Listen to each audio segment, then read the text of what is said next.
Tá certo, Maurão. Vamos começar com o Vasco. A Débora Cruz está me chamando, cheio de notícia boa para o pessoal da Colina. Cadê a Débora? Muito boa tarde, Débora. Seja bem-vinda. Oi, Patrick, muito boa tarde para você. Muito boa tarde também a todos que estão acompanhando o nosso programa. Agora é oficial. O Vasco anunciou na sexta-feira à noite a contratação do atacante Germancano. E olha que ele chega repleto de grandes expectativas, principalmente pelo desempenho dele em 2019 pelo Independiente Medellín. Para se ter uma ideia, em 37 jogos, o jogador marcou 34 vezes, deu uma assistência, 31 passes decisivos e teve 18 grandes chances reais de gols perdidos. Germancano está no top 10 dos artilheiros de 2019 do futebol mundial, Patrick. Agora, o técnico Abel Braga, em relação ao meio-campo, ele tentou convencer o meia Sornosa a fechar com o Vasco ao invés da LDU, sendo que Sornosa já aceitou reduzir o salário para se adequar às possibilidades da LDU e o empresário do Meia também afirmou que Sornosa vai honrar o acordo verbal que fez com o time equatoriano. Portanto, não tem outro destino para Sornosa a não ser voltar para o país de origem.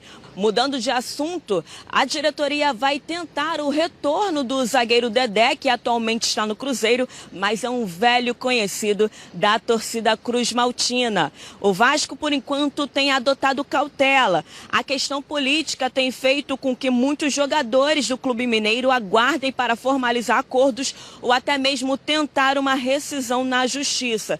Precisando desafogar a folha salarial, a Raposa deve liberar muitos jogadores. Então a expectativa é que após esse imbróglio com o Cruzeiro é que a situação com o Dedé seja resolvida. E antes de encerrar o noticiário de hoje, após o término do campeonato boliviano, o Vasco conheceu no último sábado o adversário para a estreia da Copa Sul-Americana do ano que vem. Em 8º lugar, o Oriente Petroleiro vai enfrentar a equipe Cruz Maltina nos dias 5 e 19 de fevereiro. O primeiro jogo vai ser aqui no Rio de Janeiro e o segundo na Bolívia, Patrick. Essas foram as notícias do Vasco e daqui a pouco eu volto trazendo mais informações a respeito do Botafogo. É com você aí no estúdio. Muito obrigado, Débora. Bom, foram tantas informações que o noticiário do Vasco trouxe nessa segunda-feira, última segunda-feira do ano, realmente animada para o torcedor vascaíno. Vamos por parte, vamos falar primeiro dessa contratação do Germancano, que é um jogador que estava mexendo com as redes sociais do clube, tinha muito torcedor do Vasco falando tem que trazer, tem que trazer. E agora é oficial, trouxe, tem até a foto, se a gente puder colocar aqui, ó, o Campelo, já ele com a camisa do Vasco já, também o diretor de futebol André Mazuco junto com o atleta.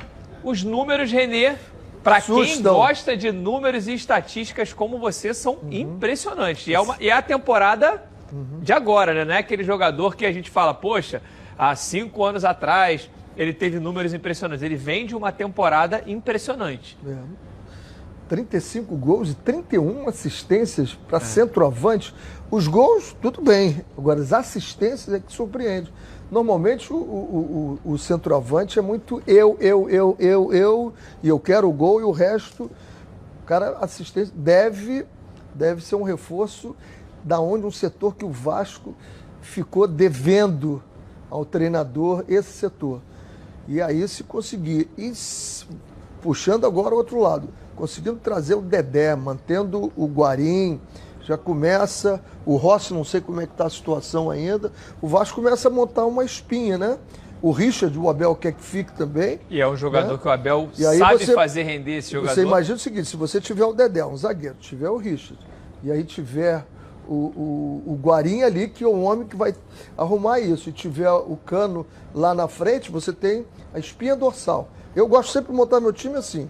Eu quero montar isso. Se eu tiver isso aqui, o resto eu vou talvez esteja com uma carência ali no homem de criação, né? Até tentaram o Sornosa, que seria um atleta também que caberia Sornosa, perfeito no Botafogo, no Fluminense, de novo, dois voltando homens para arrumar bem ali, né, mano? O melhor momento do Sornosa aqui no Brasil foi na mão do Abel, né? É, mas ele agora, já, com certeza, como o próprio noticiário trouxe, já se apalavrou com a LDU e deve realmente mas dinheiro quebra disputar palavra, a temporada, né? Dinheiro, Vasco, Abel, pô. Exatamente, são muitas negócio coisas de que dinheiro podem com mexer. jogador não tem negócio de palavra, não. E essa contratação desse atacante pelo Vasco? Pô, impressionante, também estou aqui na expectativa. Se ele render pelo menos 70% do que ele rendeu lá no Medellín... Vamos parar com o jogo de 70%. 140%. Ele já deu 70%, ele não quer o 70%, ele quer 100%, ele quer 110%. Por que a gente se acostuma só com o bom? Vamos querer o excelente. Pô, então não traz o Cano, traz o Não, Neymar, eu quero traz... 100% do Cano. Quando a gente fala, eu quero que ele renda 100%. Eu acho que você 35 gols, 31 assistências. Isso é 100%. Com esse pensamento, você vai entrar pelo Cano. Mas agora, gente, o Dedé, uma pergunta que eu queria fazer para vocês. O Dedé é um jogador que no início do ano passado estava valorizadíssimo. O Flamengo desesperado tentando contratar, oferecendo, abrindo caixa para contratar o jogador, o Cruzeiro segurando, seleção querendo, o melhor zagueiro do Brasil. E de repente ele faz uma temporada ruim pelo Cruzeiro e voltou a sofrer com as lesões. Dedé, no início de carreira, começou muito bem no Vasco, depois foi tendo uma lesão atrás da outra. Muita gente dizia até que o Dedé tinha acabado para o futebol e ele conseguiu se levantar, fez uma baita temporada pelo Cruzeiro, voltou para a seleção e agora ele sofre novamente com lesões e é um jogador, mesmo que adaptando o salário dele, não é um jogador barato. A gente está falando aí que o Dedé negociando com o Vasco teria uma redução salarial, chegaria ganhando em torno de 500 mil, de 450 a 500 mil. Dedé ainda vale isso? Você acha que é o jogador que, de repente, por conta dessa lesão, poderia se fazer um contrato de produtividade? Como é que você vê essa possível chegada do Dedé no Vasco? A gente tem discutido muito outros clubes, deixa o jogador sair ou não. O que esse jogador representa para a marca? Né? O que o Dedé representa para o Vasco? Eu estava lá quando o Dedé saiu. Foi preciso pedir ao Dedé para ele ir para o Cruzeiro. Ele não queria ir para o Cruzeiro. A conversa que eu tive com ele. Eu disse, Dedé, você gosta tanto do Vasco, é preciso que você saia. Porque aquele roupeiro, aquele faxineiro, o cara do campo, que você traz comida, que você ajuda para eles precisam receber os salários deles. Só tem essa possibilidade de pagar todo mundo. Se você sair, Dedé.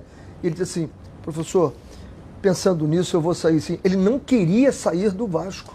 Ele não queria. Ele já tinha a proposta do Cruzeiro e não queria. Foi comigo, não foi com outro, não. Foi comigo, sentado na minha mesa.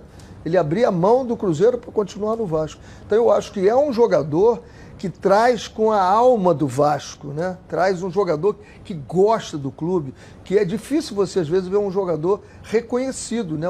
O Dedé veio de contrapeso, no início ele dava volta no campo. Volta redonda, né? Aí depois chegou a ser muito criticado pela torcida e depois virou um mito, né? Que o pessoal brincava. Uma belíssima contratação. Eu acho que vale qualquer esforço do Vasco. O Vasco fechou o patrocínio com a Van, agora vai lá no cara, dá uma ideia, pô, olha aí, Dedé, imagina a marca da Van no Dedé.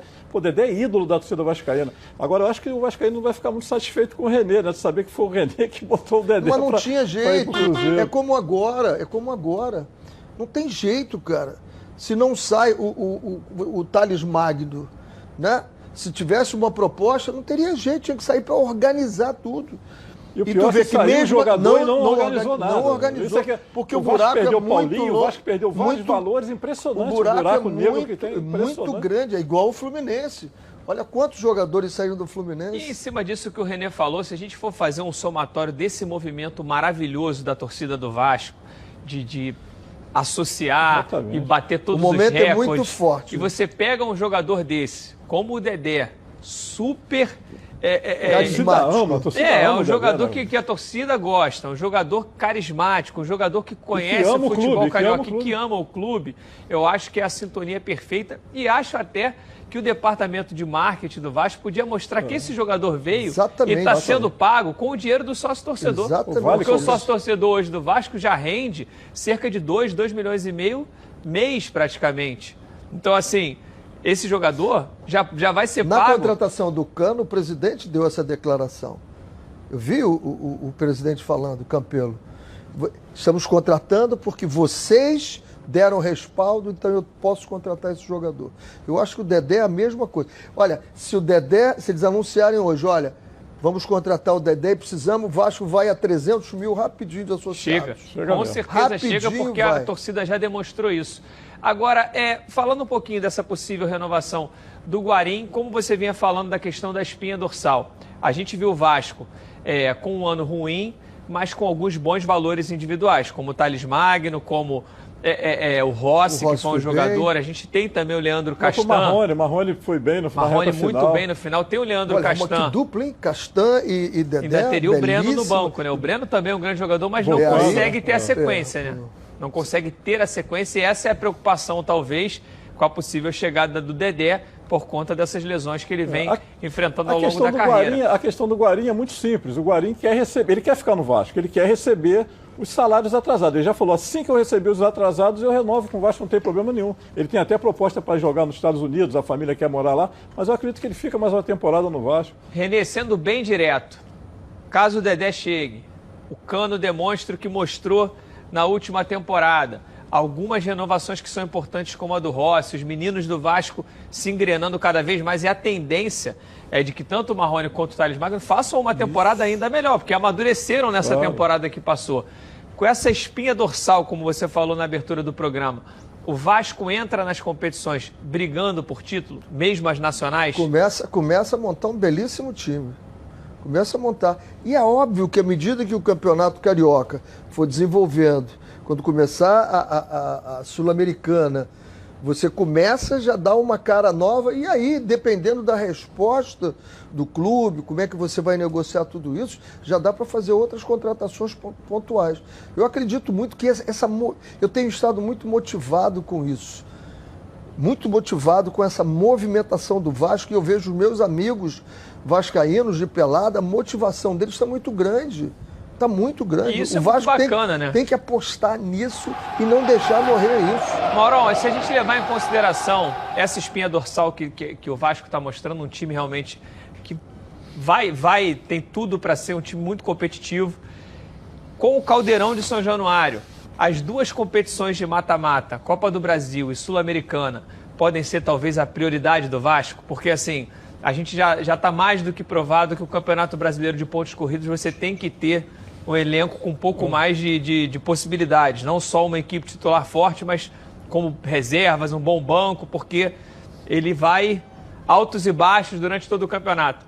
Aí você pega a Sul-Americana, que dá vaga para a Libertadores, e a Copa do Brasil, que também dá vaga na Libertadores, e é um campeonato nacional. O foco. Seu foco tem que ser, sem dúvida nenhuma, não só pelo aspecto técnico, que vai levantar ainda mais a moral da torcida, né, que vai empurrar ainda mais o torcedor, como também na parte financeira. São duas competições que pagam fortunas de premiação. E é o que o Vasco está precisando é de dinheiro. Tá na certo, hora. E a gente torce muito para que o Vasco... Só um detalhe que a gente tem que ver aí. O Vasco está com um treinador extremamente motivado para dizer assim, eu sou quem eu sempre fui. Isso vai ser muito importante para o Vasco. É o momento de dar a resposta, e vai encarar o Flamengo também, né? Que apesar de ter uma história bonita também no Flamengo, acabou que se criou uma rusgazinha ali, principalmente com o torcedor. Então, esse primeiro Flamengo e Vasco, com o Abel à frente do Vasco, a gente promete realmente esse encontro. Bom,